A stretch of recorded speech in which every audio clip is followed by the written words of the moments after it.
Assalamualaikum warahmatullahi wabarakatuh. Anak kelas 5, pada kesempatan kali ini kita akan bahas materi yang berikutnya terkait dengan bacaan dengan judul Bogor siap gelar Cap Gome ya. Cap Gome merupakan peristiwa keagamaan yang diselenggarakan 1 tahun sekali ya. Peristiwa ini ada suatu peristiwa perayaan Cap Gome yang diadakan di Kota Bogor, di mana pada peristiwa ini festival dimeriahkan sekitar 10.000 pengisi acara dan kemungkinan disaksikan hampir 100.000 pengunjung ya. Jadi peristiwa ini cukup besar ya. Di sini ada penampilan 12 mobil shio, 25 liong ya, dan 50 barongsai. Jadi acara Cap Gome merupakan acara khas Tionghoa atau khas Cina yang tinggal di Indonesia, dan ini juga diperingati. Festivalnya juga dilaksanakan hampir di seluruh dunia ya, terutama oleh bangsa Cina. Nah, berdasarkan teks bacaan tadi ya, nanti kalian baca dengan teliti. Setelah itu nanti kalian kerjakan soal yang ada di bawahnya terkait dengan perayaan Cap Gome yang diadakan di Kota Bogor ya. Selanjutnya di sini ada buklet. Nah, buklet apa itu buklet? Buklet adalah buku kecil yang berisi sesuatu atau berisi tentang materi tertentu. Di sini ya dijelaskan bahwa ada tugas buat kalian, yaitu untuk melakukan wawancara dengan guru atau pemuka masyarakat terkait dengan keberagaman keberagaman budaya yang ada di daerah masing-masing ya. Setelah kalian melakukan wawancara, nanti kalian bisa melengkapinya dengan gambar terkait dengan kebudayaan yang ada di sana ya. Setelah itu nanti kalian bisa membuatnya berupa buku kecil yang disebut dengan buklet ya. Jadi buklet ini terkait dengan hasil wawancara yang dilakukan oleh kalian terkait dengan kebudayaan yang ada di daerah tersebut ya. Silakan nanti bisa dicoba untuk membuatnya. Sumbernya juga bisa kita membuat buklet dengan cara mengambil informasi dari buku, majalah, koran atau internet ya. Karena kondisi pandemi semacam ini, mungkin kita tidak bisa langsung untuk melakukan wawancara pada beberapa orang. Mungkin kalian bisa mengambil informasi terkait buklet ini dari buku, majalah, koran atau internet ya. Selanjutnya, di sini ada teks percakapan antara Benny dan Siti ya. Benny dan Siti ini terkait acara Cap Gome yang diadakan di Kota Bogor, di mana mereka membahas tentang apa acaranya ya, jumlah penontonnya ada berapa, jumlah pengisi acaranya berapa, dan lain sebagainya ya. Dan ini juga terkait dengan iklan yang ditayangkan di televisi terkait perayaan Cap Gome. Lalu dijelaskan juga ya, untuk mencarinya maka kita harus mencari terkait dengan kata kunci dalam suatu iklan. Sekarang perhatikan.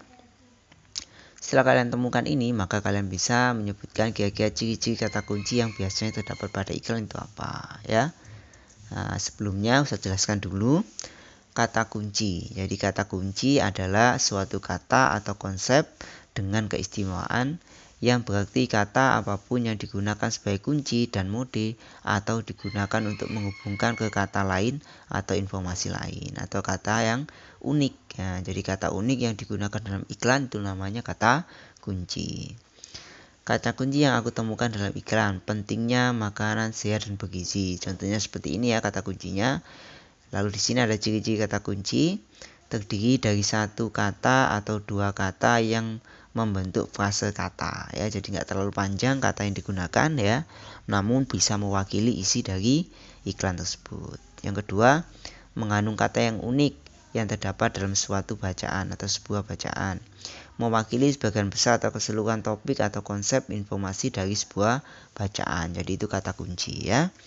Jadi alasan memilih kata kunci tersebut sebagai kata kunci ialah karena kata tersebut mewakili topik informasi dalam bacaan. Jadi pemilihan kata kunci itu, kata kunci bisa mewakili isi dari keseluruhan bacaan. Itu artinya adalah kata kunci. Baik ini berlaku untuk bacaan maupun iklan.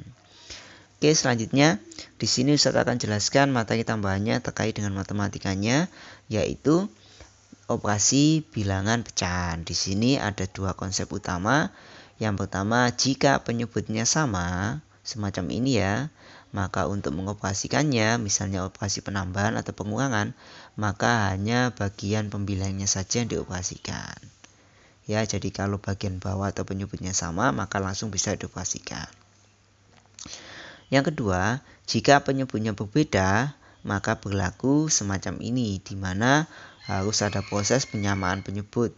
Penyamaan penyebut dapat dilakukan dengan proses perkalian silang seperti pada contoh ini ya.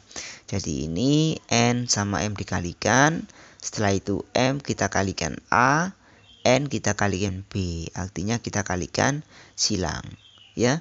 Untuk lebih memudahkan, di sini ada dua contoh terkait dengan penjelasan tadi. Contohnya yang ini ya, ini keduanya memiliki pembilang penyebut yang berbeda ya, beda dengan yang penjelasan yang A tadi ya.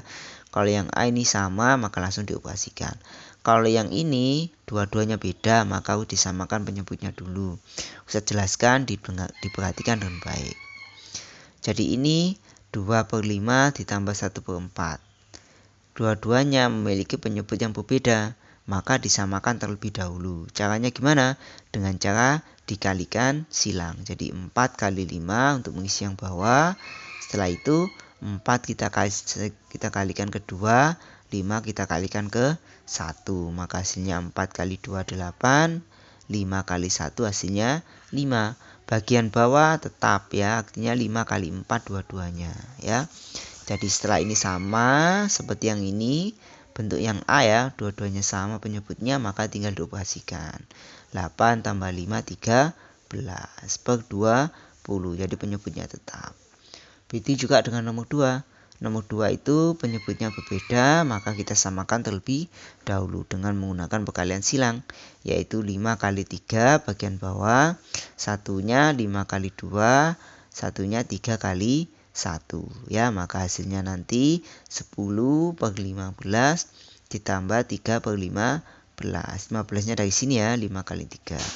Setelah itu kita tinggal operasikan saja, yaitu 10 tambah 3 13, 15 tetap 15. Jadi semacam itu adalah cara menghitung pecahan ya. Oke, demikian pelajaran kali ini. Jangan lupa ya, tadi tugasnya dikerjakan dengan baik ya. Lalu untuk nilai pecahannya silahkan diperhatikan dengan baik. Minggu depan kita latihan terkait dengan soal penjumlahan atau pengurangan pecahan. Oke, serta kiri. Wassalamualaikum warahmatullahi wabarakatuh.